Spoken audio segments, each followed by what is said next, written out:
So Bucky was one of the fortunate ones who got to study under Jean-Jacques Delay and receive that certification. Bucky has been coaching for 15 years, and he has a club. I think you've all heard of it, the Rochester Fencing Club, which he started about 15 years ago. One of the most successful clubs in this country. Bucky has coached several national champions, including Iris, who's here with us today, and Felicia, her sister, and Ann Marsh. And this year, Felicia finished 22nd, or ranked 22nd in the world, and Ann Marsh finished ranked 8th in the world. Bucky is our current national women's foil coach, and he has been the national coach for women's foil for 6 years. So please welcome Bucky.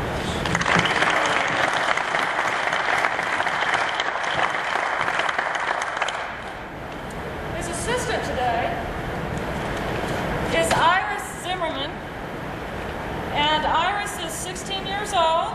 She started fencing when she was 6. And there's some of you have seen this, there's an article about Iris in the Olympian magazine, which is laying around all over the place, so if you see it,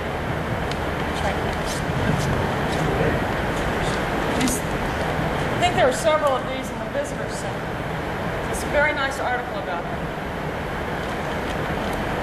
Iris, in 1996, was the under-19 national champion in the United States, and this year, she was the Women's Open National Champion.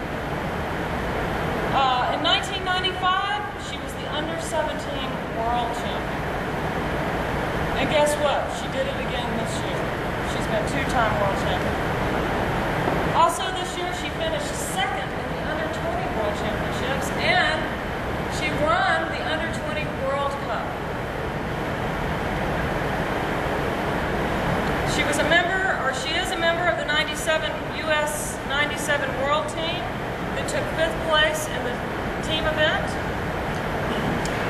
Iris has a GPA of 4.0.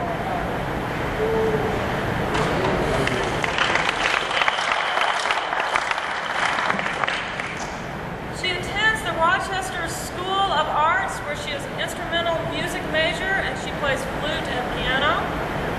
She's fluent in Chinese, and most importantly, she just got her driver's license.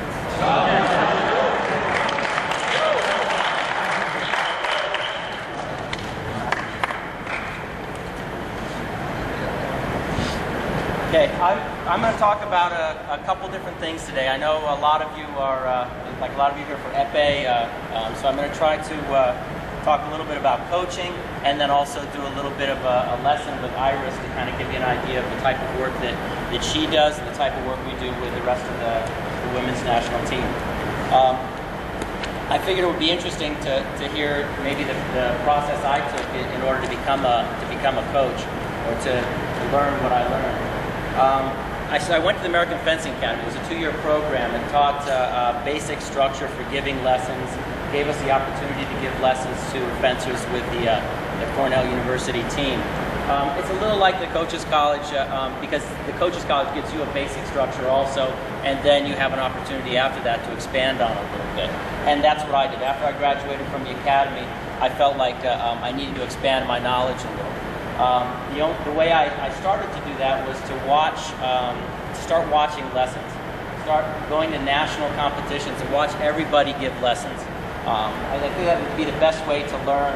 I would watch how they gave lessons, how the fencers fenced. And I spent an awful lot of time videotaping people's lessons also. Sometimes I'd be sitting and watching lessons, and friends of mine would come up and say, what are you watching that lesson for? It's like all crazy stuff. And I'd say, well, it's a lot of crazy stuff, but every once in a while you'd see all sorts of different things happening that you said, oh, I don't like that, but then maybe every once in a while you catch one thing. You go, hey, that's a good action. I can use that. I can apply that in my teaching. So it was a value for me to watch anybody that I could give a lesson, how they interacted with their athletes, and just the different actions that they did. After I did that in the States for a while, I started going to international competitions, And when we would have an international tournament here, whether it was foil, FA saber, whichever weapon it was, I would do the same thing. And when I watched the lessons with the Europeans, I would try to watch the lesson and then watch the person fence and see how they applied what they were learning in their lesson, to see if there was some correlation between what the coach was doing in the lesson and what the athlete was doing in the bout. That gave me a lot of insights to what was valuable to work on. And then I would watch country to country to see where the similarities were between each country. Every country has a different technique and different application of tactics. It's coming a little closer than it used to be, but it's still very different. But there are certain things from country to country that are consistent. The acceleration of the action to the target, the acceleration of the point to the target at the end of an action, the precision with a point, the use of mobility, the change of direction, those things were consistent. Everybody did it the same. Everybody taught things differently, different hand positions, different times of extension, different ways of extension. Everything varied quite a lot, but there were some things that were consistent. So I figured the things that were consistent were the things that I needed to use. Okay? Those were, if everybody was doing it, probably those were the things that would be effective. Sometimes I go off on tangents, so if I kind of like veer off every once in a while, kind of just bear with me. One of the things I did was, after I had done all of that, I came back to Rochester and I said, what experiences do I have as an athlete and a coach? I started out in modern pentathlon, so I have a little bit of history in swimming and running. I said, well, if I could apply some of the same things to fencing that were applied to swimming and running, since swimming and running were very strong sports in the United States, maybe I could make my fencers very strong. In the States for a lot of years, fencers didn't train like athletes. Fencers trained with fencing like a hobby, a couple times a week, and they weren't very serious. They didn't have weight training programs. They weren't on running programs. It was sort of go in, take your lesson, fence for a little while, and go home. That didn't seem to make sense. So I knew the Europeans trained more, and I knew our athletes trained more in other sports. So when I put the club together, that was going to be my focus. Train hard, like we do in other sports, take the things that the Europeans were doing well and they were consistent with, and apply those to my athletes. When I did that, there was a lot of resistance. So people were kind of surprised or taken aback by the amount of time I asked of my athletes and the age that we began. We started kids at 6, 7 years old.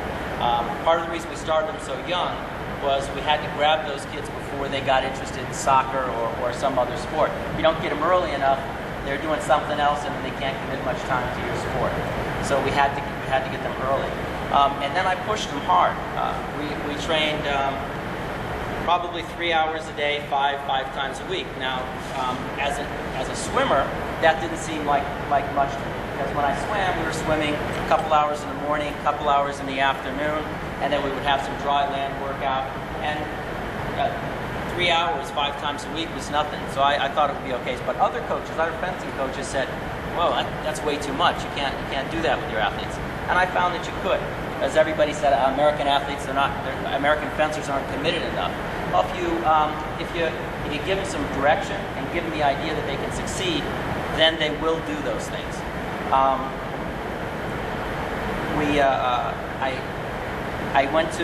needed to get my athletes to train a lot, but then I needed to get them to go to competitions a lot. I needed to get them to go to competitions, international competitions, which meant they were going to have to miss school. So that was a concern. How could I get kids out of school and still have them keep good grades?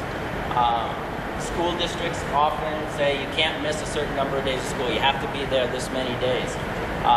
So we stressed in our program academic excellence. The stronger they were as students, the more chance the teachers would allow them to miss days of school. Even though the districts would say you can only miss 3 days of school, 10 days of school, I don't know how many it is, the teachers have a little flexibility. The school had some flexibility to allow people to miss school. So I just made sure their grades were high, or either that or I just got lucky and got really smart kids. But we just made sure that they kept their grades up, and the teachers were confident in us.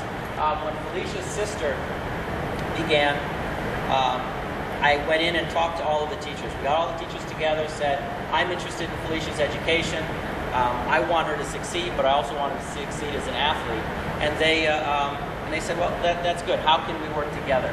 So it worked out very well. Felicia and Iris have missed sometimes 30 to 40 days of school in a year, but they're still able to maintain the grade average. Now, I may not say a lot for our school system, but they're still able to do that.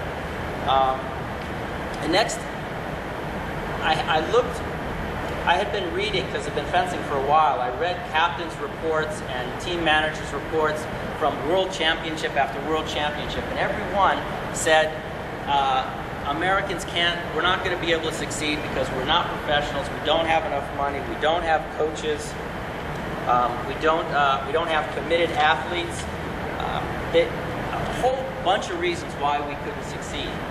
I said, well, I have to look at those reasons and see how I could take care of those, because if I let any of those reasons stop me, or any of those reasons actually be true, then I wasn't going to succeed. Because if I thought American coaches aren't as good, I'm not as good, I'm never going to make it. Or if I thought we didn't have enough money, I wouldn't go anywhere, because we don't have enough money. But if you believe that too much, it just sets you up to fail. It's an interesting thing about American coaches. European coaches, at this time, European coaches are better. Okay, they're better because they have schools, they have training programs, they have everything they need to get better. But they're not better because they're European. They're better because they have programs that they work in to learn to be coaches. They strive to discover everything they can about their sport, and they work like professionals in their sport. So it's not because they're Europeans that they're better, because we're as smart as anybody else. If you've been to Europe, you've seen their bathrooms, toilet and phone systems. We do things better than they can. So I figured we could do the same thing in fencing. Same with our athletes. It's not that they're European athletes, it's that they have some advantages. So we just have to give our athletes those advantages. And when I started to do all of those things, the athletes began to succeed. For a long time, I would send athletes to competitions in Europe, to training camps in Europe, to get a little bit more experience. As our athletes got better, I didn't need to send them to training camps as often. Iris didn't have to go to Europe for training camps too much because she was able to fence with Felicia and Marsh, our top fencers, who gave her the same level of competition that she would have gotten was she in Europe. And in fact, it was kind of interesting that Felicia spent a year in Germany because I thought it would be worthwhile for her to get that experience. And when she made the finals one year at the Senior World Championships, and there was kind of a feeling that it was because Felicia had spent this year in Europe that she was able to succeed at the junior level or the senior level. Well, the next year, Iris came at 14 years old, fencing the Under-17 World Championships, and she won. And nobody had seen her before. She had been to Europe once or twice, but just for a competition. And she won, and they started thinking, well, maybe it's not us. Maybe they are doing a good job. Maybe they are capable. Maybe their fencers can compete with us. So that was a good moment for us. An interesting thing that had happened in one of the World Cup competitions. I wanted to get the Romanian national team to come to Rochester to fence, to train with our athletes to help improve them. The Romanian coach didn't speak English, so I had Wes Glon do the translating for me. Now, the Romanian coach, when I finally got to him, it was kind of late at night after the tournament, so he was a little bit drunk. But I said to him, I want to have you come to the States and work with our fencers. And he said, why? I said, well, because I want our fencers to get better. We need some competitive experience. I said, well, why? I couldn't understand why he kept asking me why, and I know it wasn't because he was drunk, but so he I said, well, we want to compete on the international level. We want to be able to fence with you. And he said, you can't do that. And I'm like, why? Because in his mind, there were all these reasons. He had all these reasons. Americans were never going to make it. They weren't organized. They didn't have the coaches. They had the same reasons in his head also. But and Wes was getting mad because he thought Americans could do it. And he couldn't understand how the Romanian guy could feel that way. And I thought to myself, if the Romanians had come to Phil Jackson and said, "Can you bring the Bulls to Romania so we can practice with them, so we can get good?" Phil Jackson's response would be, "Why? You're never going to make it."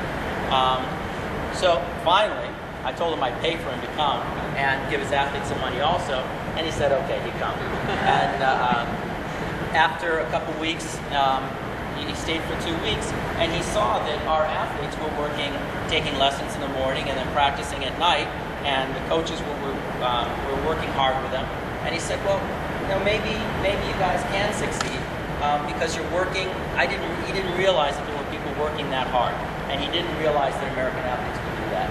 So it was a surprise for him to see that level of commitment on the part of athletes and coaches.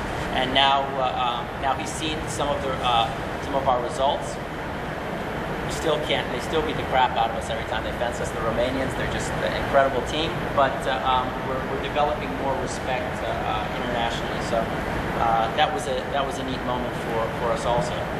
One thing he did comment on was that he could never coach in the United States because he would come into the club in the morning, and I would be like taking the garbage out or sweeping the club or doing something like that. And then he would work a little bit. He'd go out, have a drink, eat lunch. That was a problem too because you couldn't find restaurants that you could get both a cigarette and a beer at the same time. I had some trouble with that.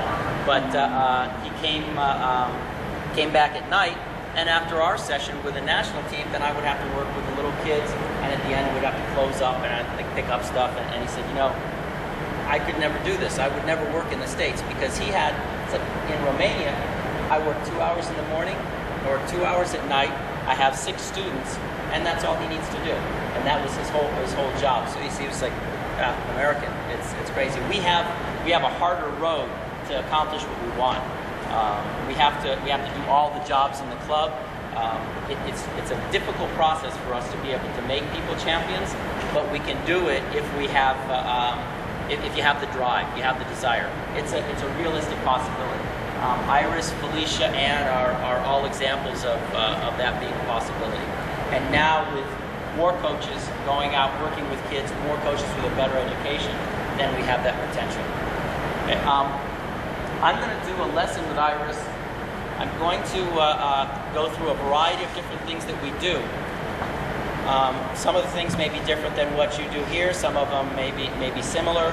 I'll explain a little bit as I go through the lesson, but it would be best probably to, if you would like to ask some questions, to wait till I'm done with the whole lesson, because I can kind of veer off a lot and never get through the whole lesson.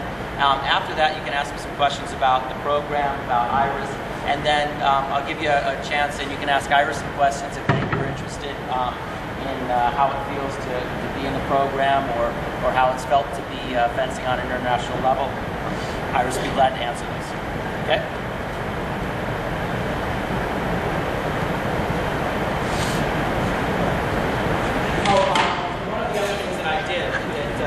I'm predominantly a foil coach. When I went to the American Fencing Academy, I learned to coach foil, épée, and saber, and I did that for a while.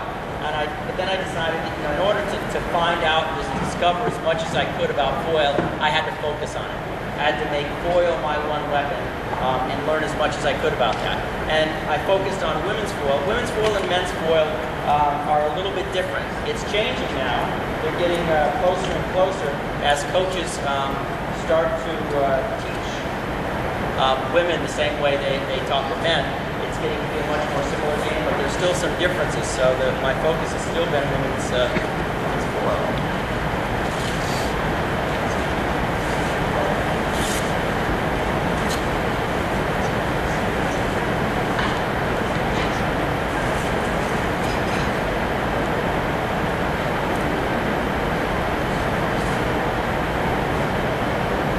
She passed her driver's test the first time too, so it wasn't like after 3 tries. And when she called me to tell me about it, she seemed more excited than when she won the 17th World.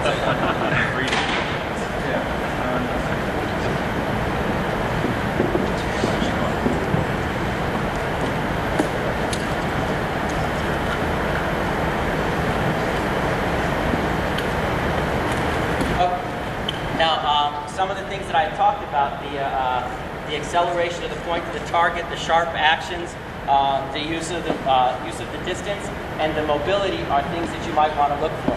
Also, Iris is a pretty modern foil fencer.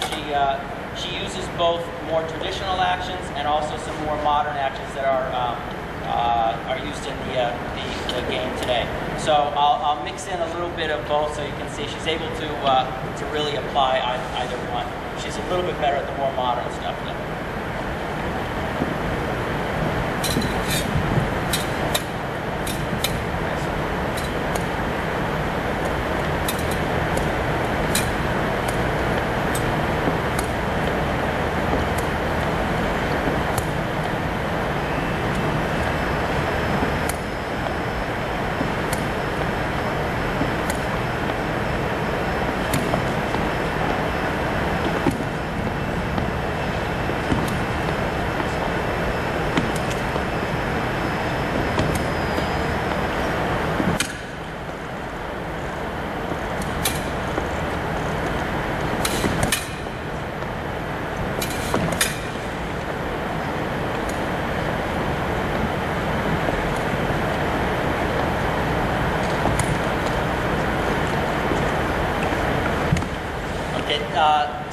Simple exercise. All she has to do is step.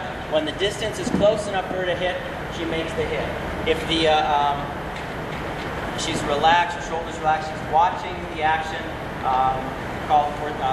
It's open eye, an open eye action. So she looks. If I parry, she receives it. If I extend and the distance is close enough, she extends and hits me. If I extend and the distance is a little bit longer, then she takes my blade. That's real simple action. She extends very early if the distance is close. Extends early, or she could extend very late if the distance is farther. There. But she doesn't extend until she's close enough to hit me. If she extends when she's too far away, it's really easy for me to pick up the blade. And the speed at which people are picking up the blades now, it's very dangerous to get your arm too far out in front of you because they can pick it up a lot of different ways, and it's more dangerous. Easy sliding step.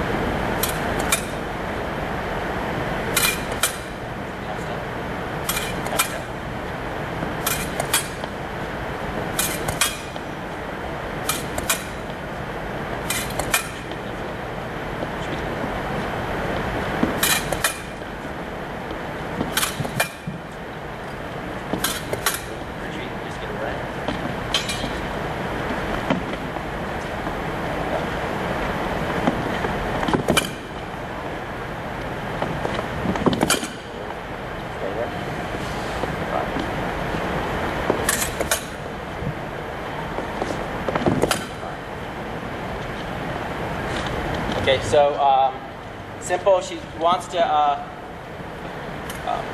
People fencing want to try to draw, counterattack, and then finish their action. I start my action. She does a small false counterattack, and then parries and repos. So her options are to the false counterattack, parry, and repos. She does the half step in so that I see the distance being close enough for me to hit. Most fencers now fencing, and you're looking to see the distance close. You want to see the moment that you attack. Iris's job is to give me the moment to attack. And when she gives me the moment, she can either parry or she can get away from me and then take advantage of that. Now, the one thing she would add into that afterwards. Get away.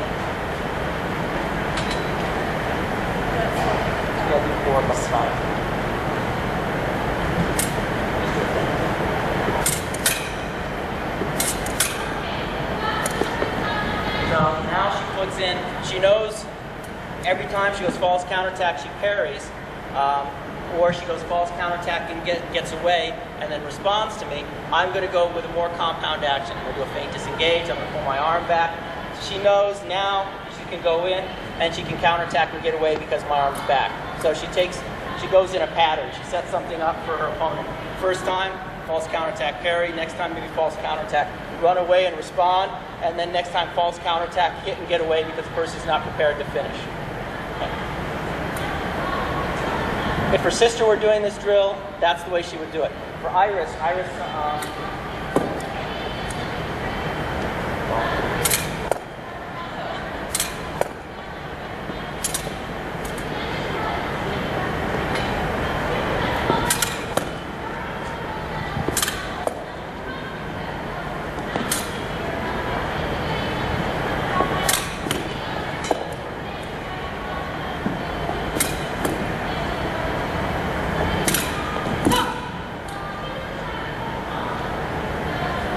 so Iris uses the shoulder a lot as an option.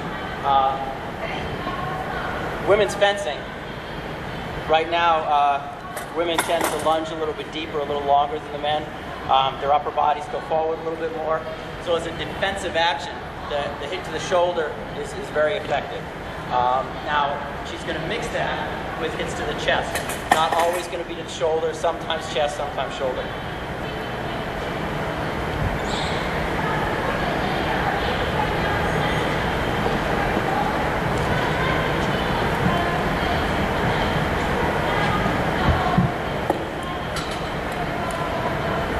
Okay, now we'll just do a whole series of stuff that we normally do.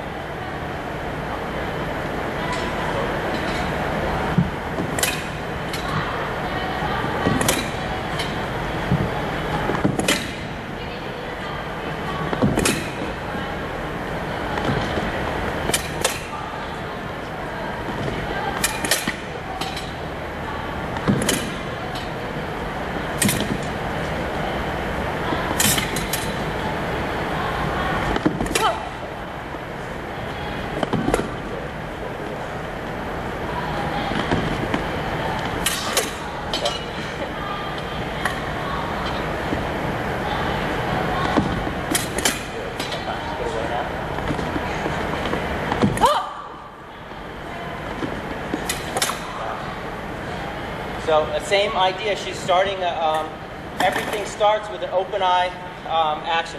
Slow beginning, her front foot moves very slow. She wants to see if I'm going away, if I'm staying still. She watches for my response. If I step in or stay still, she just hits me in the chest. If I go away and attempt to parry, if I go away a little bit, but I keep the distance still close enough, she feints and makes me parry.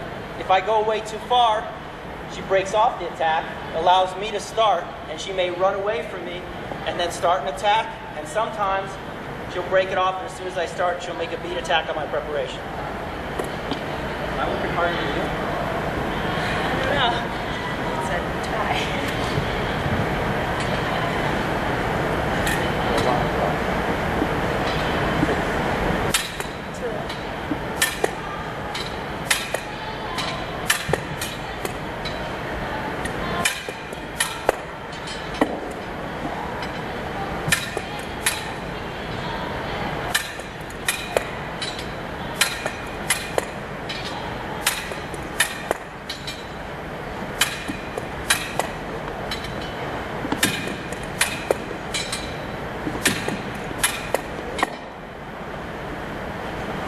Sometimes we do drills, just repetition of an action.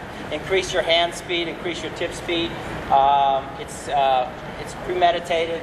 Just stay there, do that repetition of stuff just to get better and better at it.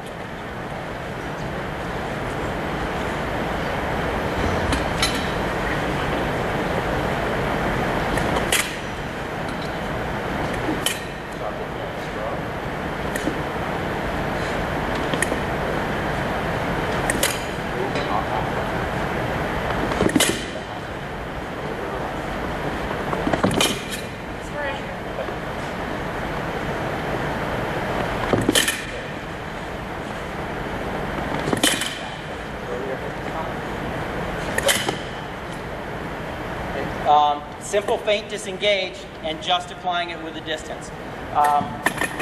She uses a half step very well. She wants to draw me towards her to start her attack. I'm not going to start, or I'm going to be more cautious if she stays still. if I try to start in advance and she doesn't go back, I'm not going to do anything. So she uses a half step to draw me forward and then takes advantage of that right away. Now, it works okay if I stop. If I don't stop and I continue, because I've started the action, the touch is going to be against her. All right? So she starts that feint disengage after I've started my advance. So she'll use the feint disengage sometimes, and then sometimes she'll feint and then parry and repost. So twice in once. Okay? I get hit once. I get caught each time trying to parry. Now I say I'm just going to finish, and then she's going to parry and repost. So she's planning each time.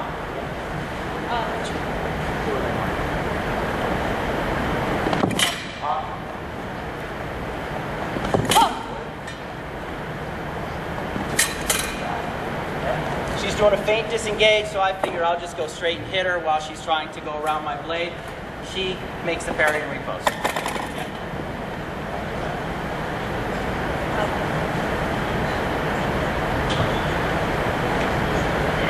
Now, when I work, if you saw her sister and her work, you would see a big difference. You see a lot of similarity in the types of actions that they do, but the method of the hit is very much different.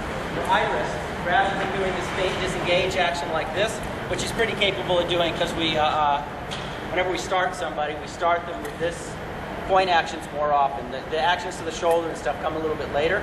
And for Iris, a similar application of this action would be like this. This would be more normal for her and about.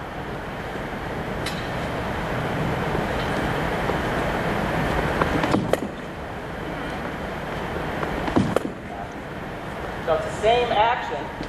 That's it. She's doing the same thing with her back foot to draw me, and then she makes the change of direction. Or she could do it from eye line and wait to hit.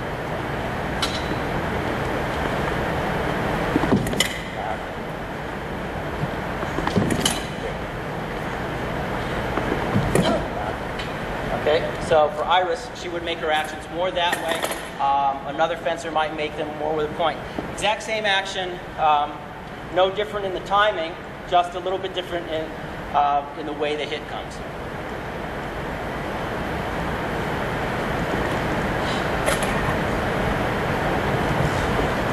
So far, up until that moment, every action was an open eye action. Okay, each time she was looking to see what I was going to do. This time she was doing I call them premeditated actions. You use foreseen. It's a foreseen action. She knows what she's going to do. She's trying to draw me. As soon as she draws me, she makes the change of direction. All right. Modern fencing, again, we talked about people wanting to people come at you with open eye. Right? They're looking for the target to hit, and they're looking for the moment. So Iris's job here is to show me the moment and the time. Okay, she wants to give me both. Sorry, the moment and the target area. Because she can limit me to one particular moment and one target area. She can parry, it's no problem. It's easy to deal with. So let's say Iris has a very good counter six. Okay, so her counter six works. We'll do that. Like from low line or from there, counter six to the shoulder. It's a fast, sharp action for her. Okay? So most people know that that's what's going to happen when they're fencing with her. She's going to make a little bit of preparation to draw me into an attack. Step, short step, short, yeah. And then I'm going to, nothing, just step. Then I'm going to start my attack. I'm going to start my attack and then you start away. And then show me the moment. Bump, she's going to, that's it. Okay, so she's going to move a little bit, show me the moment that I'm going to finish. Or she doesn't show me a moment at all. Nothing at all, just move, nothing. I don't know when I can't attack, I'm not close enough, and I don't have a time to attack her. Okay, that time she gave me the time and she gave me the target. That's it. That's good. Okay. Last one was a little bit different, right? First times I was coming at her slower, looking for something. She showed me the target area and then the time and parry and reposted. next time I came at her a little faster, I forced the action. I forced her to do it. It looks a little different. So high line is same thing, 8 minutes. Pressure. Move. That's it. Good. So I'm looking, same thing. I'm coming forward looking. I see the moment, and then I go to make the hit. And when I see the moment, I go to the hit. She parries and recos. Her other option here.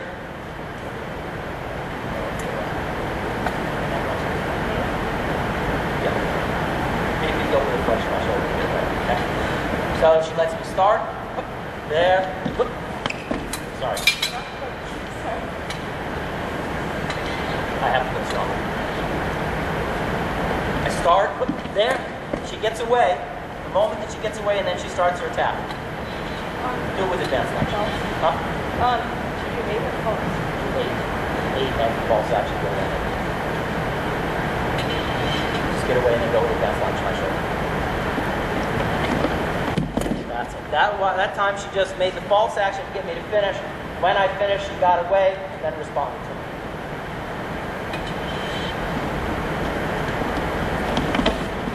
That's it. But there's a problem. Anybody? Problem with what she's doing? Any ideas? Would you finish? Would you finish your action at that distance? Right? She's stepping in very much. It's like little, okay? So it's not enough to get me to finish. Probably what I would do is see her step in like that and see the distance long. I would like make a feint and then pull my arm back, chase her some more, and then hit her, okay? So she has to do something to make me definitely want to finish. And she's got to be brave. Okay, she's got to step in deep enough to make me finish. Okay, because if she's chicken and only goes in a little bit, she's going to get hit. So it's got to be confident.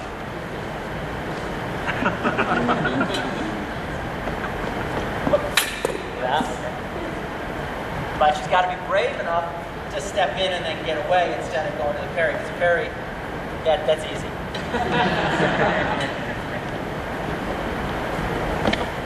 That's it. One more guns. That's it. There she goes. Okay. So she wants to try to draw me into finishing. Now, does that look like foil? What's it look like?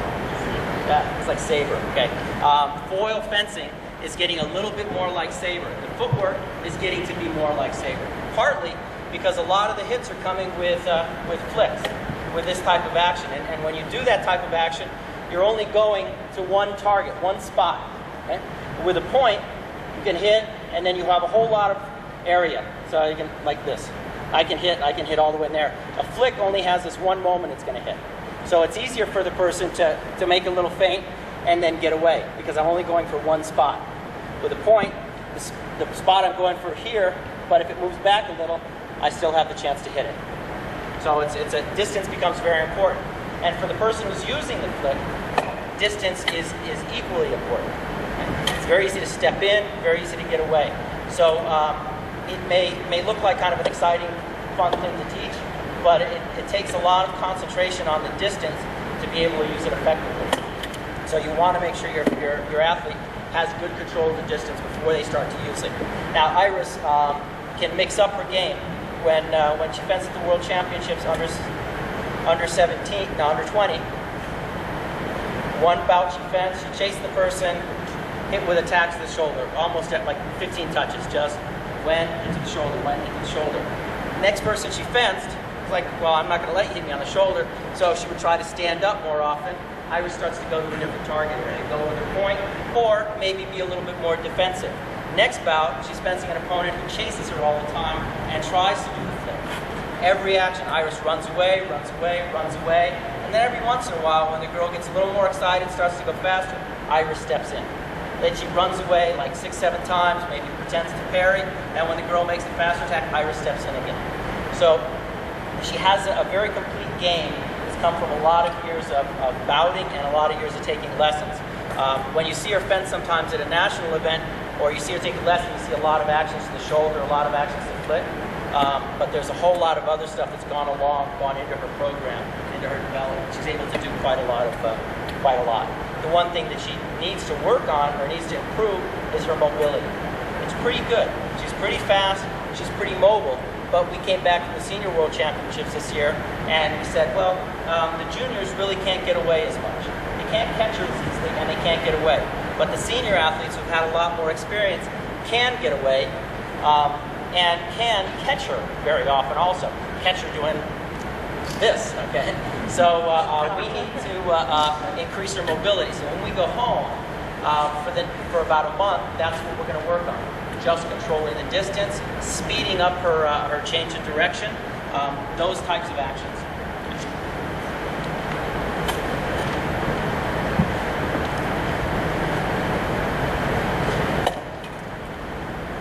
Okay, so there's a variety of different actions that she does. Then sometimes there's just repetition, controlling the distance, doing whatever action feels correct at the moment. So just feel the thing. So, well, 1,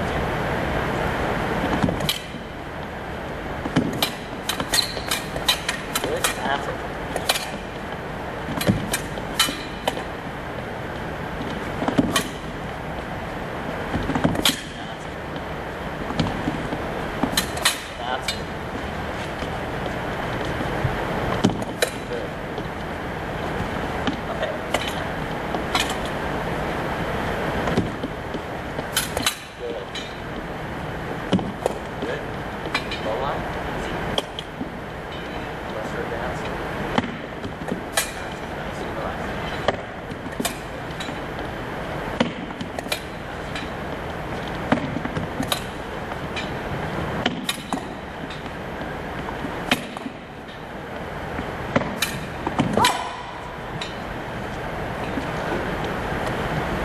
Sometimes just, she doesn't need to know exactly what to do, and what she does is very quickly. For a long time, I was chasing a lot to make the hit, and we started to have her stop instead of continuing, stop her action, draw the other person forward, and take advantage of that. So every once in a while, it's like, she's not sure if she's supposed to stop or if she's supposed to go. And then half the time, I'm not sure maybe what she's going to do either. Which is fine.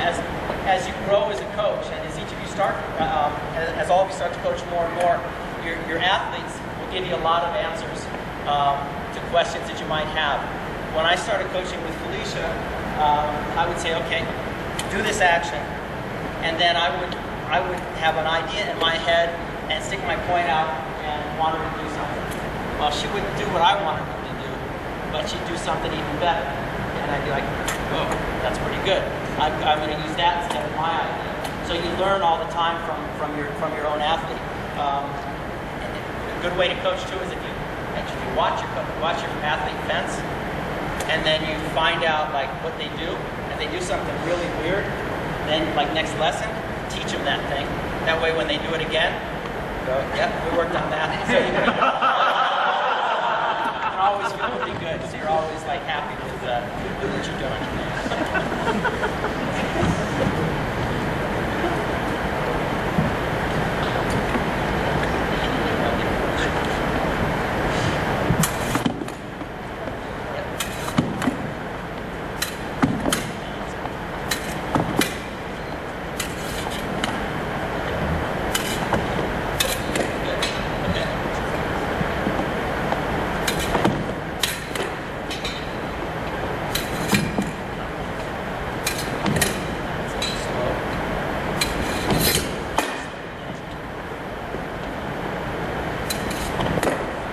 Time she steps, she's looking for what her action's going to be.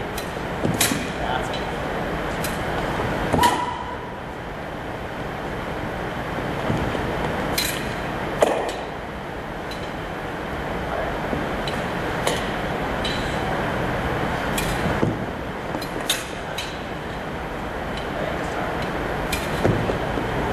Right?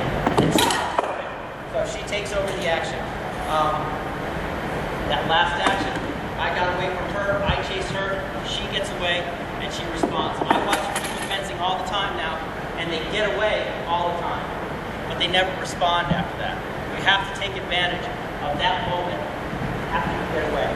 I don't know what, it used to be in foil, up until a couple of years ago, we would say that was the attack. I would attack Iris, she would get away, and and then she would go, and then would be her attack. From saber, we started to call that, and around the world it started to be called the repost. So I attack her, she gets away with a distance, and then she responds. So it's really my attack and her repost. Did you use that? Okay. So, with distance.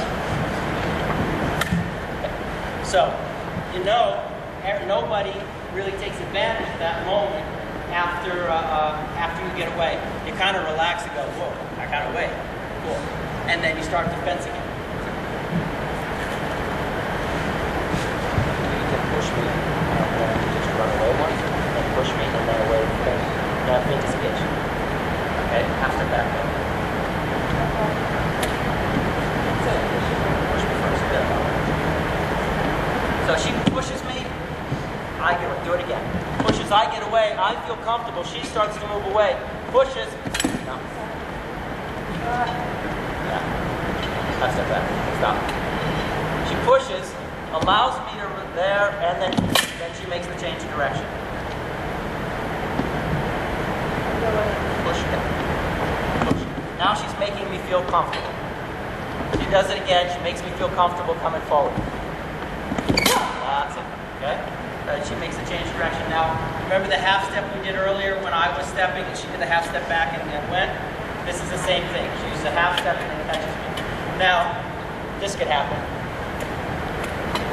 Good. Keep going. There. Right. That's it. That's it. So I decide to make a fast action. I do what I'm supposed to. I get away and go. But she's prepared enough to be able to parry and repost when I start. Okay? She got it right? Yeah, like,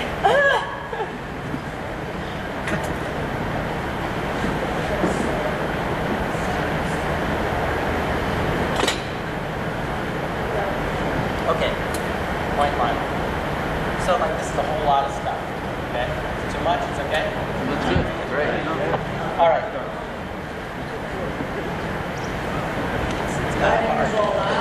Okay, use a point line. Okay. Good. Good.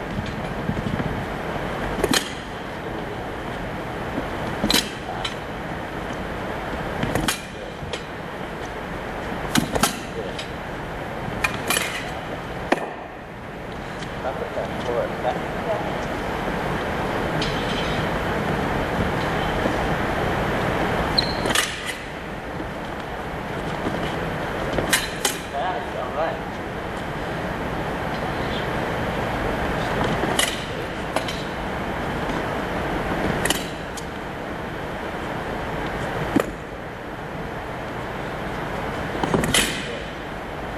So now you can also see the acceleration of the point towards the target.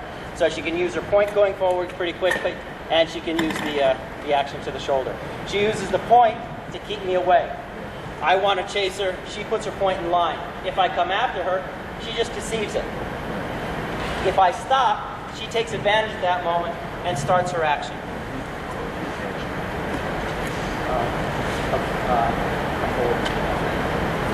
There.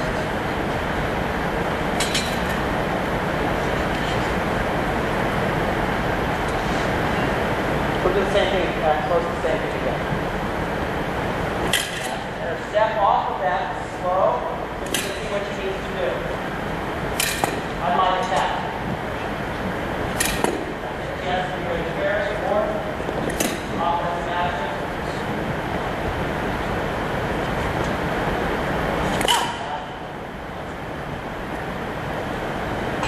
Now go to some stretching. Hold on.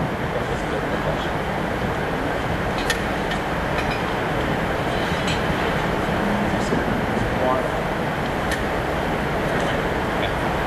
Just tempting. Okay, low line. Nice and relaxed. Fencer's making a lot of preparations, not doing anything. We're coming forward quickly, making some good point. That's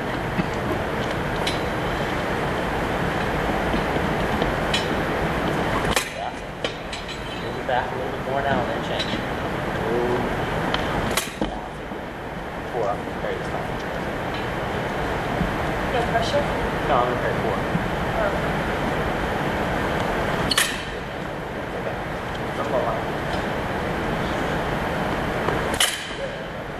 Okay.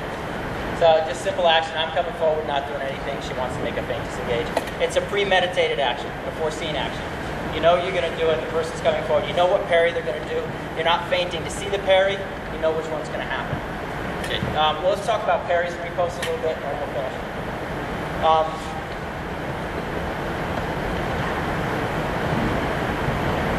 Modern fencing requires a couple different types of parries than what you're normally used to seeing.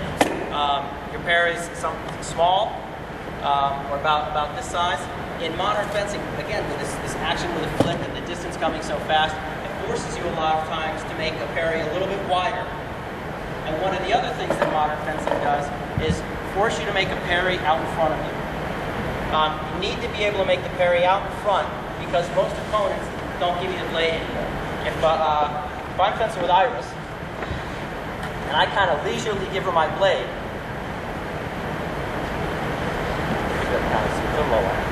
so I'm coming forward, I'm not paying attention to what I'm doing. Right, she can pick it up pretty quickly. I don't know if she's going to go 4 or 6, but she can pick it up before I can deceive it. So I want to be a little more careful. I don't want my blade to go out that far when I bring it up. So I'm going to keep it back a little farther. Because I keep it back a little further, she has to reach out to take my blade. So we work a lot on parries out front and then the riposte. Okay, 7 out front. Okay, there, relax your shoulders. Out front and then that. Okay, now it doesn't seem like much of a parry. All it is really is she's going to hit her blade, she's going to hit my blade with her blade. That's all. It's she's not parrying the target, she's not defending the target. All she's doing is parrying the blade. She's giving the director, yeah. You almost say that this is really like practically a counterattack to the air tempo? It's a similar tempo, but it's still a parry riposte. Yeah. Okay, so it's a beat parry out in front. But you don't necessarily need to deflect the blade from the target. All it is to show the referee that you're going to hit the blade, that you're taking over the action. Nobody's going to get killed here, so I don't need to keep her from hitting me completely.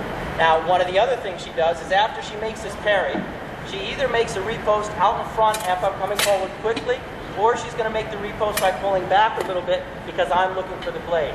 Now, she's going to do this parry when I'm accelerating towards her.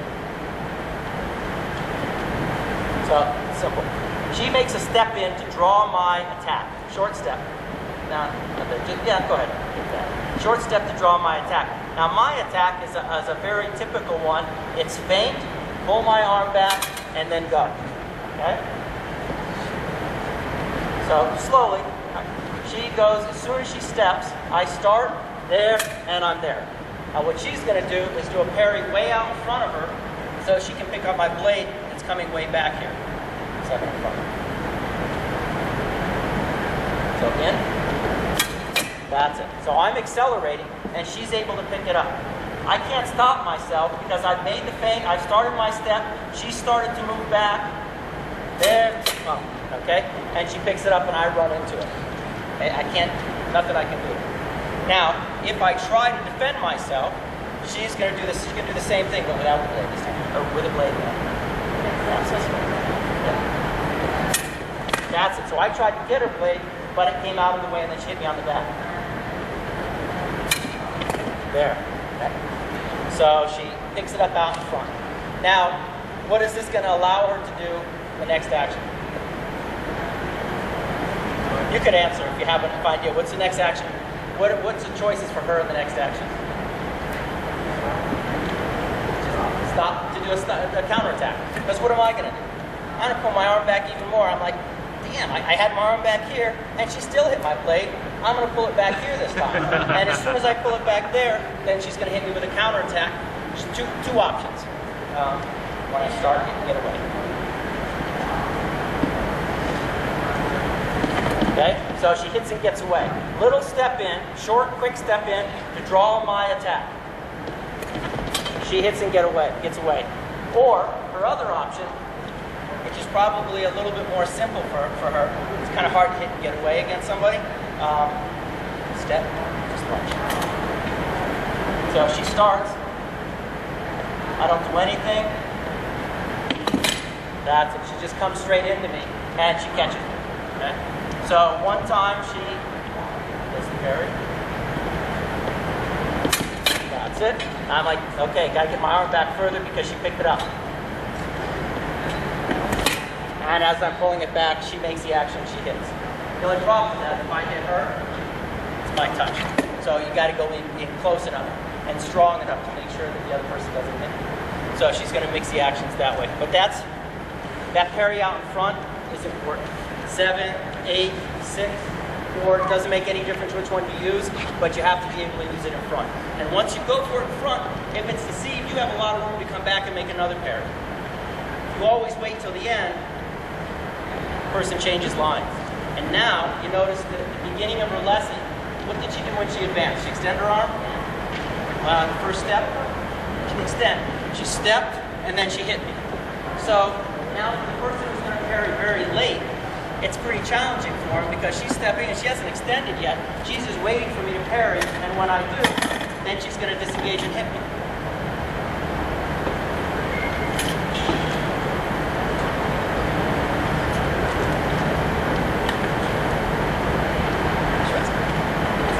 So the first action she was doing, step, and then slow. All right, okay, that's fine. I parried kind of late. She stepped, she was close enough to hit me, and she hit me.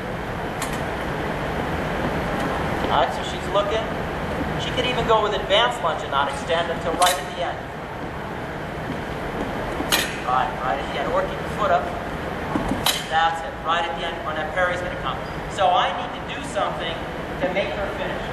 And make her extend her arm a little earlier. What would that be? You guys got to answer, huh? I could do the counterattack, which was the second action we did in this lesson, where she did the false counterattack. So I would have to do this. She starts, there, and then I parry her close. Okay? And she knows that. So when she sees that false counterattack, she still doesn't extend. So now I'm having more trouble. So she starts again, I do the same thing there. Now I get away, and then I start my action. So everything is all connected, and you keep varying those things, and it makes it very difficult for your opponent to get a fix on what you do. So you have to know each different action. I think I spent most of the time doing open eye stuff. Iris does a majority of that type of action. I found that I need to add more of the foreseen or premeditated actions into her game. She doesn't do them enough. She doesn't go just directly to the target often. We've added a parry and a repose with a flesh. Generally, she parries and then looks for a target and then hits it. Now she goes a little bit straighter more often. We have to add that into her game because it's a very effective action. Because waiting too long, people are learning to counterattack, false counterattack your way, do a variety of things to keep her from hitting. So she has to come up with another answer. Okay? Why don't you get a drink? And that's like a whole lot of area. But one of the key things that you'll see is she has good acceleration to the target. And she has sharp parries, are pretty sharp, they're always controlled. If she needs a big parry, she'll use a big parry. If she needs a small parry, she'll use that. If she needs to go straight, she can do that. She has a very complete game. Best fencers in the world can do everything. You may only see them do a few things, but they're able to do all of the things that any of the fencers can do. It's like every once in a while, you need to train it so that if they get in a situation where they need it, it probably is going to happen automatically. So most of the time, Iris is parry, repose, but that person stands up in the middle of the attack and she makes the repose directly. And she can do that because she's trained to do that also. And that sometimes happens just automatically. There's a contrast, her and her sister. Iris will go more immediately to the parry and repose, compound repose like by coupe. And then as a premeditated action, parry and repost directly. So more often she'll do this repost. But if she needs to, she goes to the parry and repost directly. Her sister, just different body type, different look, slightly different, much different personality. Her sister usually will go more direct, and then as a premeditated action, go compound. Okay. So it varies. So everybody, all your athletes are going to be a little bit different things that you might work on for them. One of the things you might notice too, Iris' guard position is it's a little bit out, tip is out of the way. We wanted to do that to make it so that the other person couldn't get a hold of her blade. Makes it hard for them to take it. And also, when they start attacking her, the blade comes very quickly from way out there to way in there. And it's a pretty big surprise when you see the point out there and all of a sudden it's like on your chest. So it catches you by surprise a lot. So okay, if you have any questions. How do you teach that acceleration? You just hope the kid has it. He asked how you teach the acceleration. How the acceleration is done.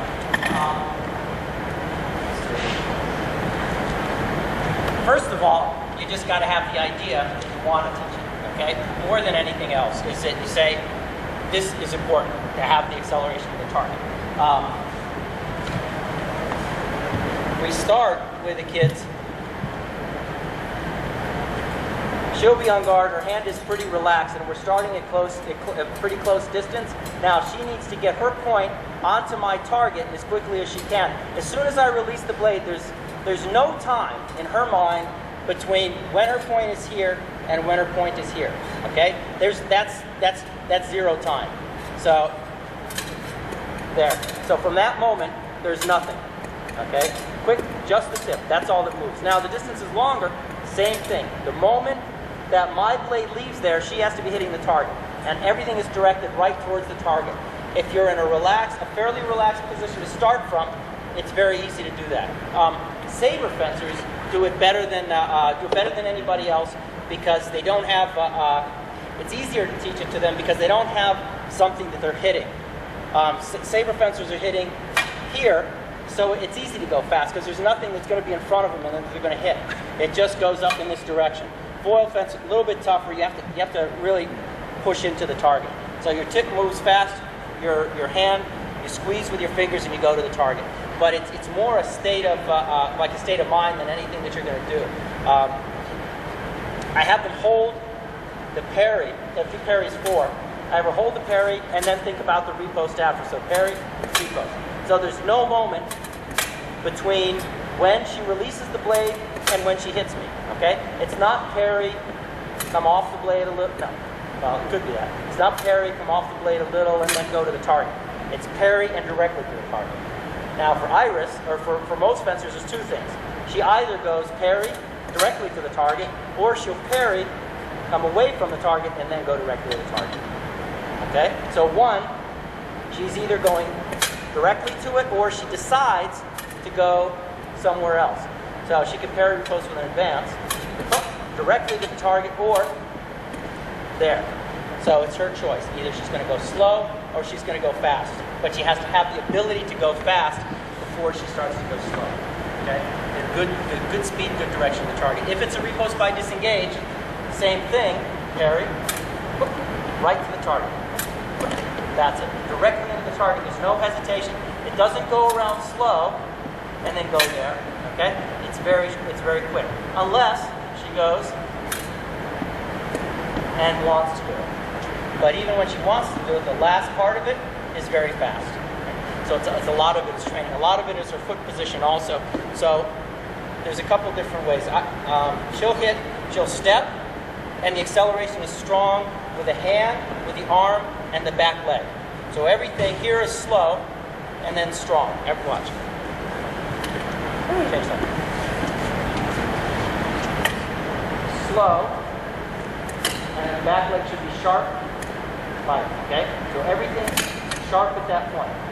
If I back away, then it's still sharp. Okay? So everything is combined into being sharp like that. Another same idea, but hitting at a different time. Step and hit it from the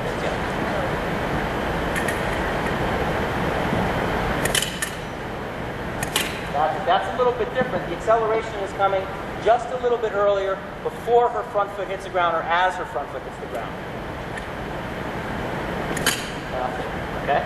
So it's there. Now, Iris can hit it a lot of different times because depending on the distance, that's when she got chested. What we showed you earlier, this is an interesting, that's an interesting drill. I'm just going to do advanced lunge with really close up.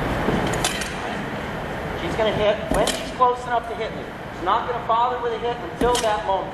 And it's going to come at different times. That's it. It can come early, there, come really early, there, or it can come really late, depending on where I am. So she has the ability to extend and hit any time. If she does it with just a lunge,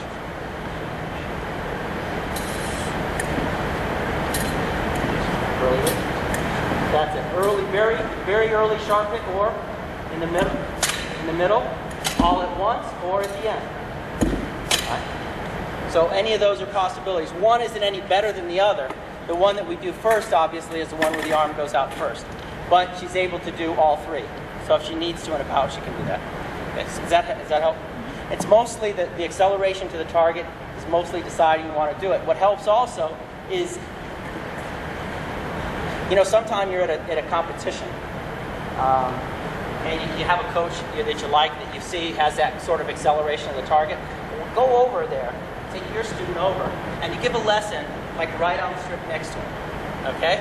And you just do the same thing, something really similar to it, and see if you can kind of start to simulate that feeling, so you get to see what it feels like.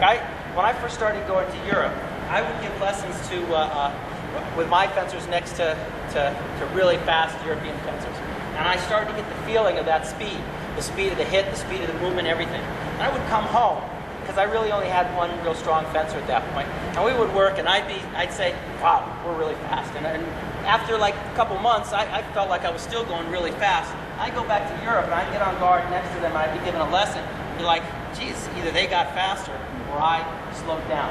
Okay? So when I got away from it a little bit, I lost that. So you have to hopefully have more than one person who's fast, so you can kind of push each other, or you have to kind of keep trying to give yourself that feeling. A lot of it comes from just being around that type of speed.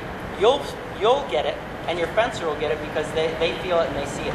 And the same thing for you. Train yourself the same way.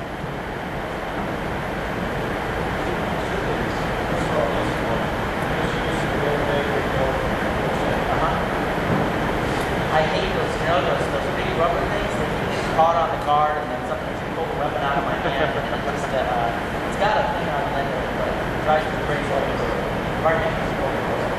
No. Of course, when I hit her with it, it's not more.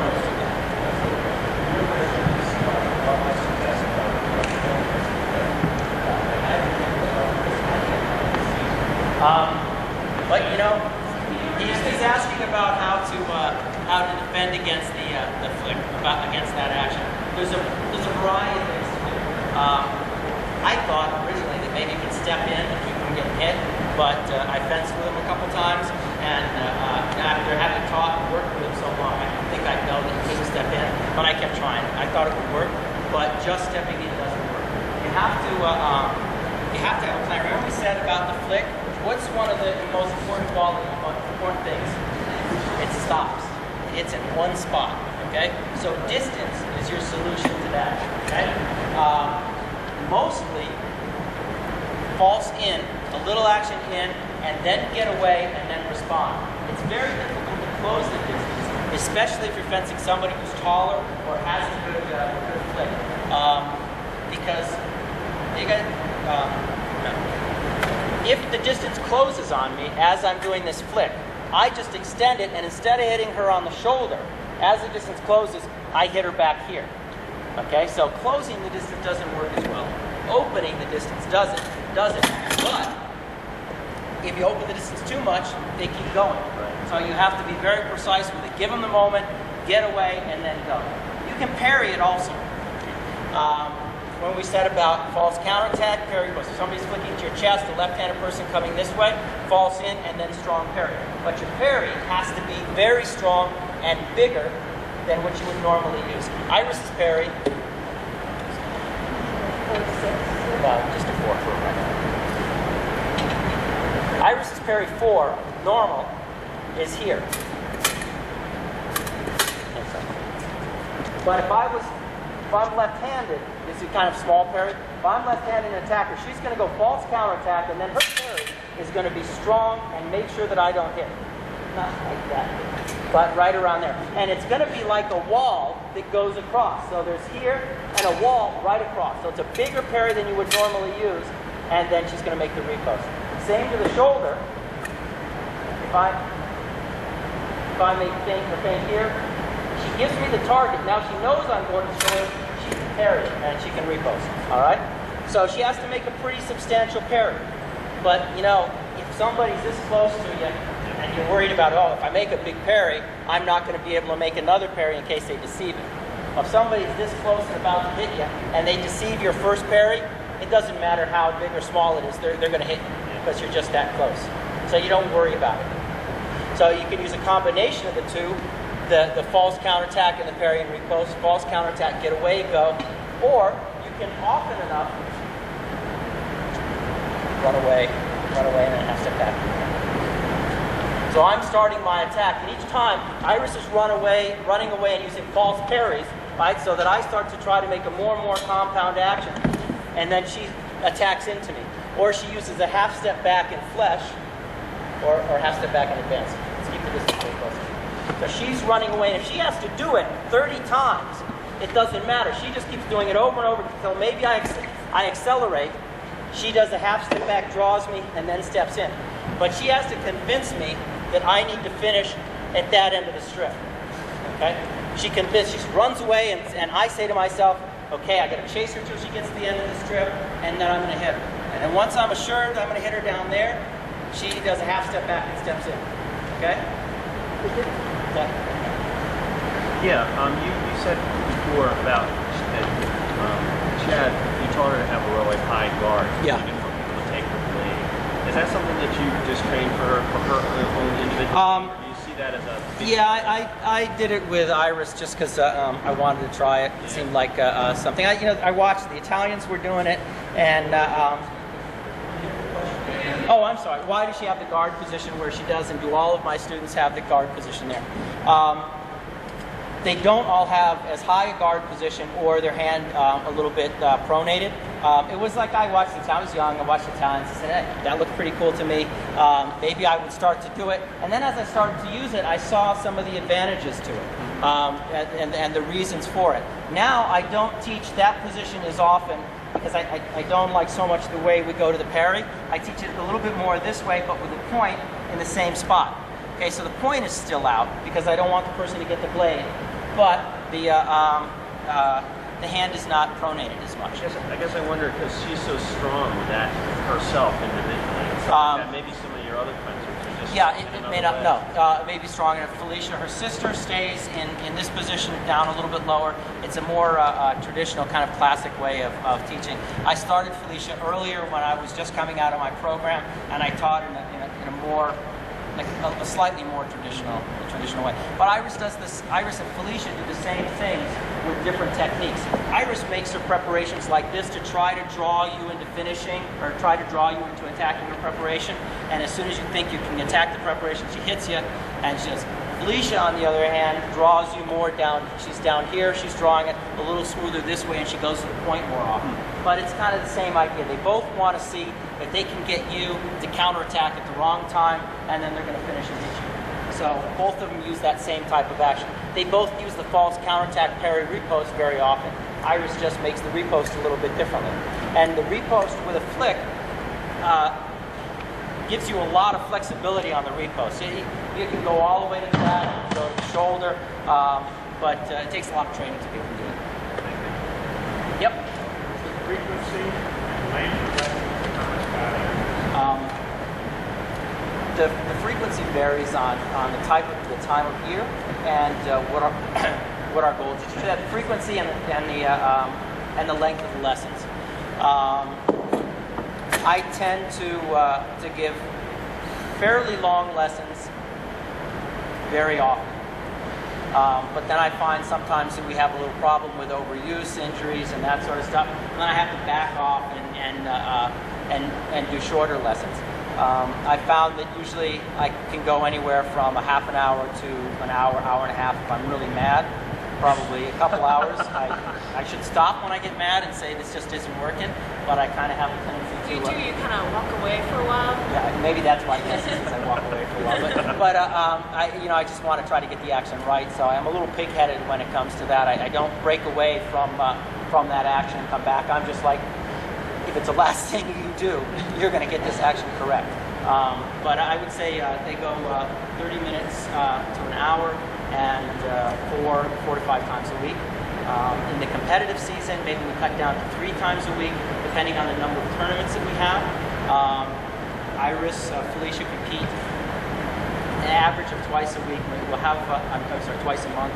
We'll have probably 10 international tournaments and 5 to 6 domestic tournaments. We need the tournaments in order to learn to apply. Hang on a second, just take a minute.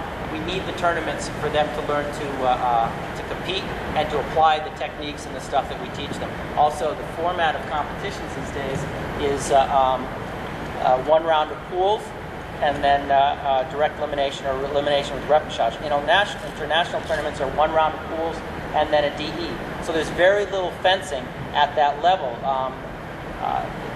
It's interesting, the Germans used to practice on Tuesday, Wednesday, and Thursday. They had hard practices and a lot of bouts on those days. And then they fenced on most weekends. Their program was built almost around, a lot around lessons, but a lot around competition. The competitions were 3 rounds of pools, then repechage from 32. It was a very big program. So they needed the time off, the Friday off and the Monday off, to recover from those competitions. And they were doing very well. Now, the competitions have changed, but the Germans are still doing 3 times a week, Tuesday, Wednesday, and Thursday, but they're not getting the number of bouts that they got in competition. So that's had an effect on one part of an effect on the level of performance. So we need a lot of competition, we need a lot of bouting. Our normal practice for Iris is she comes in at 3 o'clock. She takes a lesson from 3 to 3:30, 3:30 to 4, depending on how far behind I am, and maybe goes a little bit longer depending on the time I have. 4:30 our practice begins. Practice begins with about 10 minutes of a game, or play floor hockey, or just some sort of a game to relax a little bit, to get people moving. And then we do 20 minutes of footwork. Again, depends on my mood. If I'm not in a good mood, then we do a half hour of footwork. If I'm in a better mood, maybe 20 minutes. If I'm really bad mood, we just stop. So we have 5 o'clock, and then we start bouting. We bout from 5 to 6:30. It's an hour and a half of bouting. We're fortunate in that we have a big enough facility and we have enough strips that everybody bouts the whole time. There's one of the things we do is they bout the whole time. I don't let them sit down. So there's no chairs in the gym. They can't sit. They just have to keep bout after bout. I'm going to change that, and I'm going to put benches in the room, because having them not be able to sit and not have anywhere to sit is easy. It doesn't take any discipline to do that. I figure if I put benches all around and tell them they can't sit, it's another way to get discipline out of it. But so that's the practice. It's a pretty intense practice. There's not much hanging around. I get them in and out as quickly as I can, because one of our issues for American fencers is time. We don't have the time that the Russians have, like an enormous number of drills that they do, games that they do, footwork games and everything. Well, when you've got an athlete from 10 in the morning or from 8 in the morning to the whole day, you have time to do all of those things. Our system doesn't allow us to do all those. So we have to make our system as efficient as possible. Short period of time, a lot of bouting, a lot of lessons, and everything has to be very efficient. You were first, sir.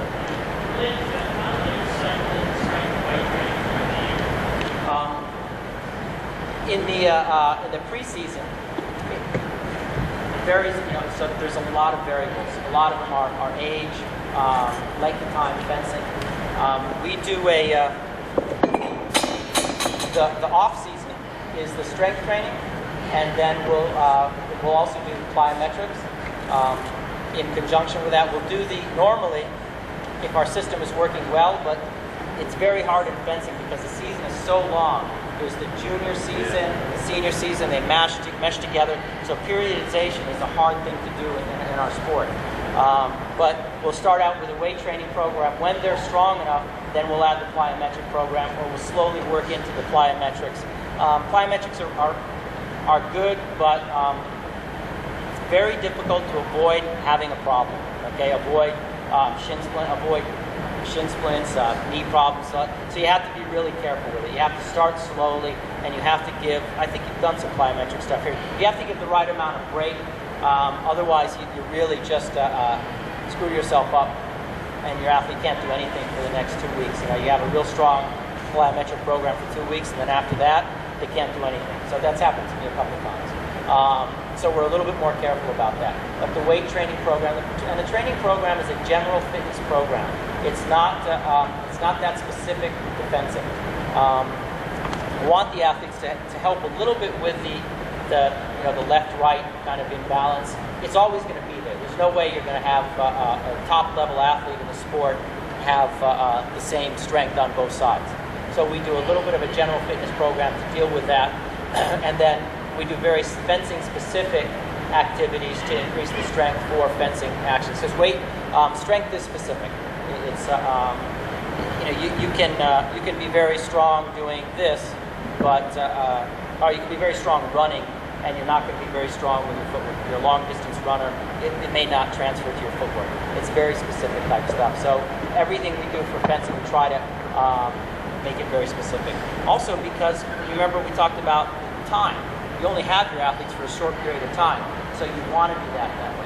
Also, the conditioning program, we try to do that, to make that fencing specific also, because conditioning, they're finding, is a little bit sport specific also.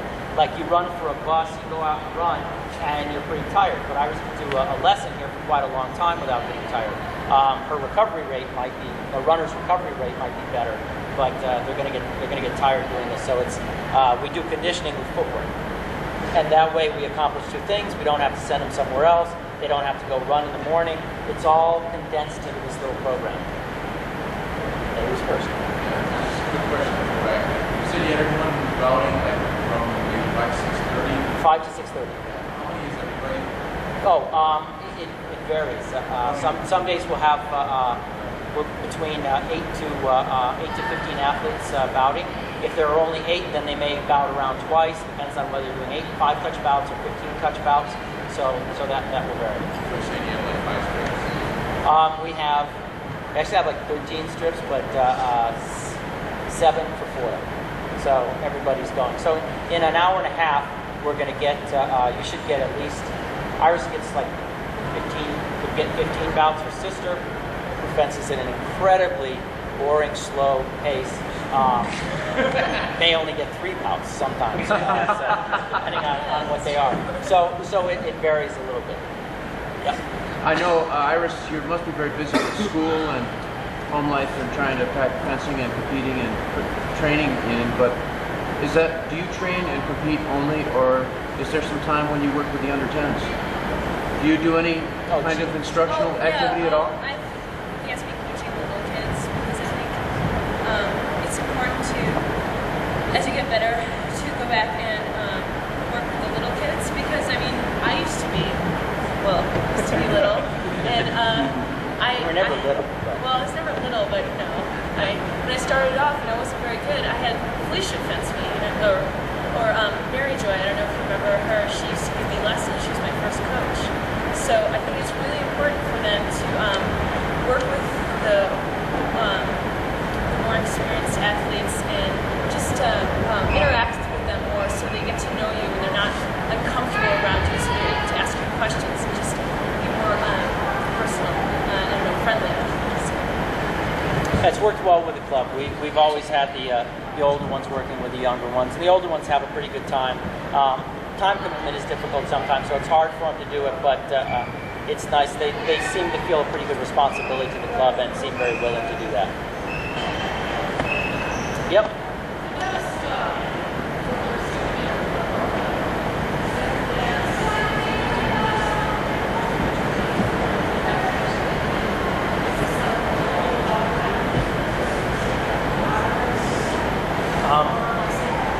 No.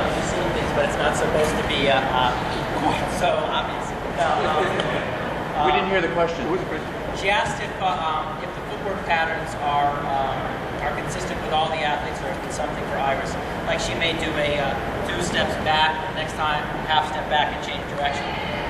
Those are consistent with everybody. We just had a camp, Andrea was at a camp with young kids, 11, 12, 13-year-old kids from around the country that we brought in, and we were introducing these ideas to them the same way. How it applies in your bout will vary, but all of the athletes will do those types of things. All of them will use maybe 1 step back and then half step in to draw the finish, 2 steps back, half step to draw the finish, or just simple change direction, or maybe retreat, change of direction. They all use that. It's supposed to be at not always at the same time, and the time is supposed to vary a little, but everybody uses it. But I showed you that Iris can do it with a feint disengage, but she can also do a feint peg. So how the handwork that goes along with that action may vary from person to person. Yep. You guys are valued at 5 Yeah. Is the focus of the bout to work on a specific action that we're trying to do? That's the focus? It varies. Some days we'll have the focus be just to bout, just to experiment, try different things. Some days the focus will be just to win. It'll be a cool sheet. Some days the athlete will choose. I want to do a couple bouts with this person, just kind of relax, but I really want to beat the crap out of this person. Okay, so it may vary a little bit as to what they're going to do or what they're assigned to do. We spent last year, the pre-Olympic year, with all of the fencers that were trying to make the Olympic team. There were about 8 women, all vying for 3 spots on the team. And for 2 years, every day, everybody tried to just beat the hell out of each other. So it was a little stressful, but it was everybody improved, got better, but it was a very difficult program. We needed to add more time in there just to kind of have fun and fence with each other. Now we mix in more team events, more fun stuff. I do a little more fun stuff than I used to do when I was beginning. Now I give them I'm softer than that. I'm giving them more breaks or giving them more variety, but they're also getting better, and they don't need to train as often as hard. Okay? Do you have any questions for Iris? Anything you want to know from her? Yeah. You and I were talking earlier about mental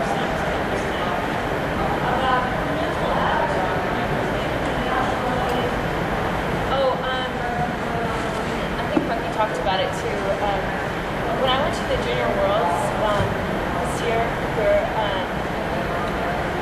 a few athletes that started their competition kind of defeating themselves. They're like, oh, World Championships, I mean, I can't, this guy from Kazakhstan, I just can't do it. I'm like, look, it doesn't matter where they're from or what their name is. When you put your mask on, you can't see their face and you can't see their name. So it's not important where they're from or who they are. I think it's important to go up there and do your best. And it just really frustrates me when I see a lot of the American athletes that I know that can do well, but they've already defeated themselves before they even got to the strip to fence the right, because they're Europeans. I mean, I think I had someone come to me and they're like, oh my god, I have to fence someone from Mexico. I'm like, relax. Just have a good time, have fun, and do your best. I mean, we train right now. I feel that we're doing a lot better and we're training a lot harder. So I mean, I think we're training just as much as they do. Like Felicia and whenever we're nervous, we always get together. We're like, okay, we train as much as they do. Let's go out there and let's zero work. That's what we say. So. It's an interesting point because we allow ourselves to believe that they are strong. Now there are a lot of very strong European fencers. There's also a lot of really bad ones, and there's a lot of strong European coaches, and there's a lot of bad ones also. Maybe we should bring bad Europeans over to the United States and fence with them so that we could see that it is easy to beat them. But one of the things I noticed, we brought a woman who was on the Chinese national team, and sometimes I have trouble articulating this thought, but she was was on the Chinese national team. She was on the Olympic team. She ranked 32nd, 36th in the world, right around there. She did a circuit event, and she was fencing with, she fenced with Felicia, and she fenced with Ann Marsh. And she fenced with Iris also. During that competition, I kind of sat and watched, and I didn't say anything to my fencers, and kind of sat in the audience. And and now Ann is ranked 8th in the world, she was ranked 8th in the world. I would listen to the crowd when the Chinese girl would make kind of a neat touch. And it was like, ooh, you heard like, oh, that was really neat. Ann would make a nice touch, and there was nothing. Nobody was like, whoa, that was a neat touch. It's like we believe so much that they're better, that like they could do the exact same action, and you'd be like, whoa, did you see that? And then you miss the American tool. Okay, we defeat ourselves too much that way. We have to look that way. And half of the kids, I bet you that kids have a fair amount of respect for Iris on the U.S. team or in the States. I don't know why. They do. But if Iris had won the under-17 World Championships a couple of years apart, was the #1 ranked junior in the world, the kids in this country, and that was an Italian or French or German, the kids in this country would be a little bit more in awe of her because she was a European who had done that. But she's an American who don't seem to be so excited. It's like it's not the same. And this is a tough thing I have obviously articulated. But we have to, when we see our athletes, we have to believe our athletes are incredible if they've done those things. Now Iris doesn't show it. She's generally fairly well behaved and pretty humble. So she's not make people feel as though she's a real strong fencer. But I see them, I hear them talking about the #2 person from Germany, or the #3 person who's French. And I hear them saying stuff, but I don't hear them saying, well, I'm not scared of Iris. They're more scared of the #2 German than they are the #1 person in the world. So we create a situation for ourselves that is very dangerous. We have to learn from the Europeans, understand them, but we can never forget that we can be just as good as they are. Or better. Yeah, that's better.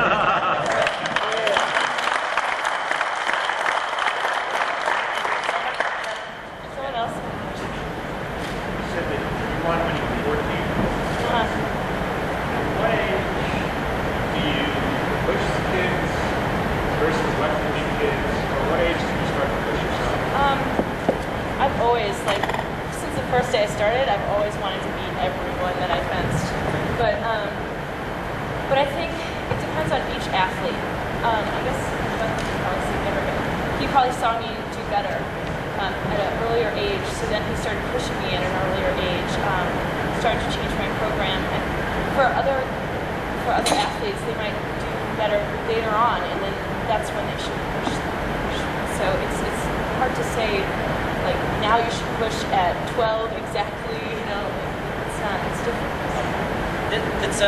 There's two things you said. One is, does she have time to be a kid? Well, we go to a lot of tournaments. They train very hard. They spend a lot of their time doing this. But I tell you, sometimes for me, they get like too much time. They have a great time in tournaments, okay? And they get to meet all different people. They get to go out sometimes with French, with Italians, with Germans. So it's quite an adventure and quite a fun thing. A lot of people use like with athletes, they say, well, athletes are sacrificing this in order to achieve this. But I don't use. I try never to use the word sacrifice. It's not a sacrifice; it's a choice. The kid makes a choice that they want to be the best in the world at something. And when they make that choice, then they have to restructure their lives. They may not be able to go to that party on Friday night with their high school friends, but the day after the World Championships, when every kid from every country is having a huge party, they get to go to that party. They get to meet so many different people. You're 15 years old and you got to go to the Louvre. So which is better? Yeah, I get to go to the Louvre. I got to have a beer with my friend one night. Okay, so they don't sacrifice anything. They make a choice. boys, and they really do have a good time. And it's a coach's responsibility to make sure that the athlete has a good time. The last thing I want to have happen to Iris or anybody is for them to burn out or get too tired of the sport to do it. Because my reputation, my life, my work, everything is tied up into something like into an athlete like this. So I want to make sure that they're going to be happy. If they're not happy, I have a problem. So it's my responsibility to do that. Now we start kids 6, 7 years old. I talked about that. We don't start to be very serious with them until they're maybe 9 or 10. In the United States, we have to accomplish a lot with our athletes before they're very old. As American athletes, most of the American fencers are going to go on with careers. Very few of them choose fencing as their career and continue it until they're 35 years old. There's just not enough money to do it. And even if they did it and they got money until they were 35 years old, they're not earning another $3 million that's going to last them the rest of their lives. So they're going to have a career, and it's going to have to start earlier than a European. So we have to accomplish a lot in that early period of time. So we almost have to start early and work harder earlier to develop our athletes. I was talking with Carla May today. We were talking about the floors, a certain age level for under 13, under 11, when you should start kids competing. For me, I start kids around 8, 9 years old. That's an okay time to start competing. The one thing that we have to be careful of is how we control the environment that they're competing in. I'm a very strong believer in coaches being able to coach during a bout. Junior, senior, cadet level competition. I think if a coach wants to stand there and just yell what that fencer needs to do, I think he should be able to do it. Because in Europe, it happens all the time. Our fencers need to learn to deal with it. But I feel very strongly that the referee is obligated to control the environment for under 10, under 12 in that age bracket. Because when you start to allow the coach or the parent to get too aggressive in those bouts, it creates a difficult environment for those fencers. It's already competitive. It doesn't need to be competitive and harsh. It only needs to be competitive. In the future, as they get a little more, then you can want to have that environment because they need to learn to compete in it. Because when they go to Europe, it's going to be a really harsh environment because fencing in the United States is sort of like an amateur thing. Coaches are kind of serious, but coaches in Europe, it's incredible how serious they are. Under 17 World Championships, first year I went to that, I thought, well, it's just the kids. It's under 17. Nobody's going to be all that serious about it, kind of relaxed. Well, I got there, and it was like the senior World Championships. Coaches didn't care if it was under 17, under 20. They worked. They wanted to win. It was an incredibly intense environment. So it's okay to start to have that environment come later. But I think in the beginning, the referees need to control that a little. Yeah. How do you approach it with the parents in the first time? Like if they're like younger, they're like 6 or 7. I mean, how do they enter in, and how do you approach the parents About how to behave? Or do you have them, the kids come in, try it, and then as they tend to gravitate towards it, get them more involved? We have a program where the kids come in, they work with the other kids, they try it the first time, it's free. If they like it, then they continue, and then they have to pay. We'll do 2 things. Either I will, or one of the coaches will single out, we'll look and we'll say, this kid's got a lot of talent. So we go to the parent and say, the kid's got a lot of talent. And they could be this good. Now we have an advantage in the club that we've had athletes who've achieved a pretty high level. So when we say it to the parent usually believes us and is kind of excited about it. Even the parents who are very low-key, non-competitive, as soon as your kid starts to win a couple times, then that changes all of a sudden. And they're not that kind of easygoing parent anymore.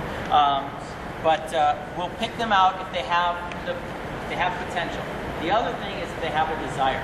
If they may not seem like they have potential, but they have desire. For me, the most important thing in an athlete is work ethic, more than anything else. Iris and Felicia are good examples of athletes with an incredibly strong work ethic. They don't have a huge amount of physical talent. Iris looks pretty strong, okay? She's a big kid, but if you were to take her and you play catch with her, you'd be like, whoa, where'd this kid learn to play catch? She can't play catch. You throw a ball And if she actually gets it and doesn't bounce off her chest, that's pretty good. And her sister, it's the same thing. So they work so hard. They trained so hard, worked so hard, wanted it so much that they were able to accomplish that. Yeah. No. Felicia is left-handed, but does with her right hand, and Iris is right hand. And she catches with her right hand. Could be, yeah. So that's the way we do it. And we have a system. One of the things that we make very clear to our parents is that it's the coach's job at a tournament or in practice to be the critical person. Okay, you can be positive, but also the critical person. It's the parent's job to be the positive one all the time. I got mad when I first started coaching. I would be really irritated at a kid for doing something just stupid in a bout. And I'd be coming over to tell them, how stupid that was, and their parent is telling them how stupid they were. And I'm like, damn, now I can't tell them. Now because both of them tell them it's too much. Okay, they need to have somebody there who's always going to be positive, and that's the parent's job. And the coach needs to be positive also, but you also need to be able to do critical assessment of things, and that's where it's the job for the parent to go. I still love you. So her mom is one of the ones that I constantly need to remind that Iris is okay. So we try to control that as much as we can. We don't bring our parents along to competitions as much as some people do. We find it to be a little more effective to have the kids travel with a coach and a manager. Parents kind of stay at home. And the parents seem to do okay with it. They get some time away from the kids, and we take care of the kids well enough. And then we don't have to deal with a parent wanting to take a kid here and one wanting to take a kid here. We have it all kind of a controlled environment. If you talk to people about Rochester, I think that the information you'll get is that we have an extremely controlled environment. But it's important. I see it happen in other sports, and I think it's important in our sport. Yep.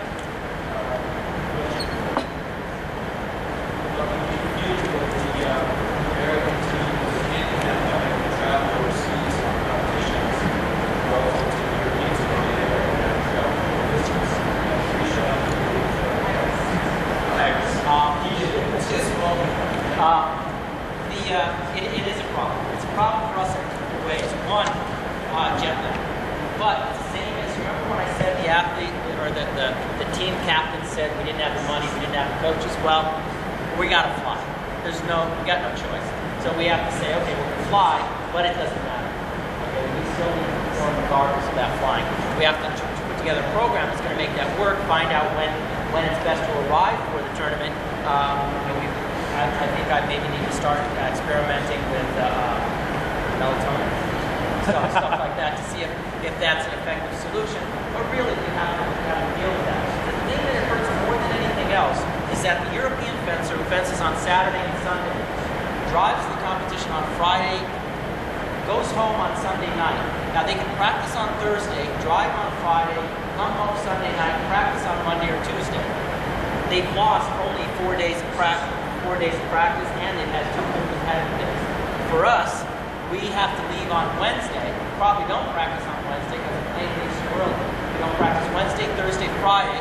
We come home on Monday because we have to fence on Sunday. We can't practice on Tuesday because everybody's a little tired. Now it's Wednesday. So we've missed that many more training days.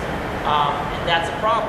If they're training more than we are, then we have to solve that. How do we solve it? Maybe we don't take the vacation in the summertime. We have to work through the summer, work more hours that way. Because remember, we don't have time to work each day more hours, so we have to have a longer season. We don't take, my team doesn't take the number of breaks that the Europeans do and take the length of the break in the summer.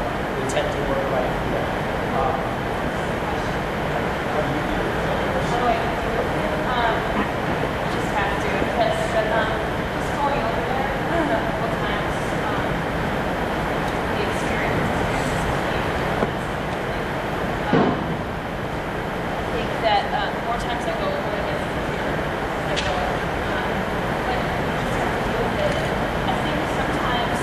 Desire to win is more than tired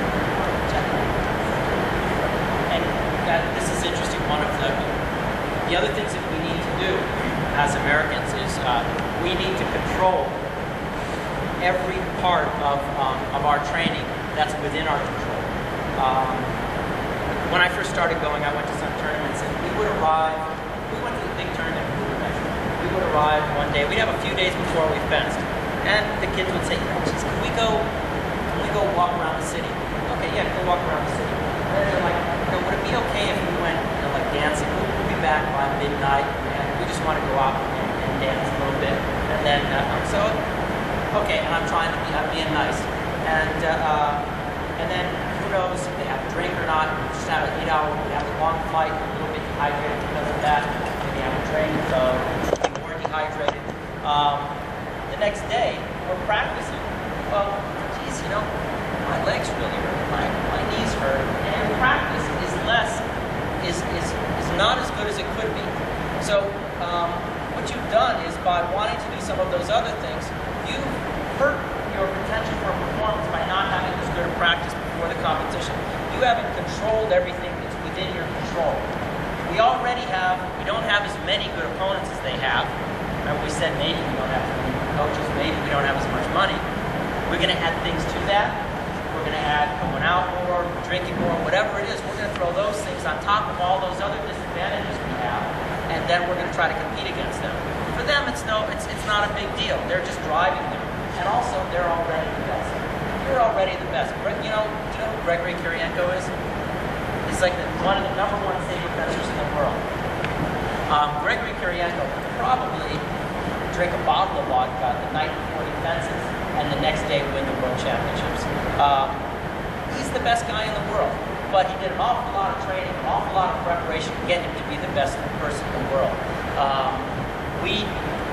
If someday, if you can do that, I'll let you.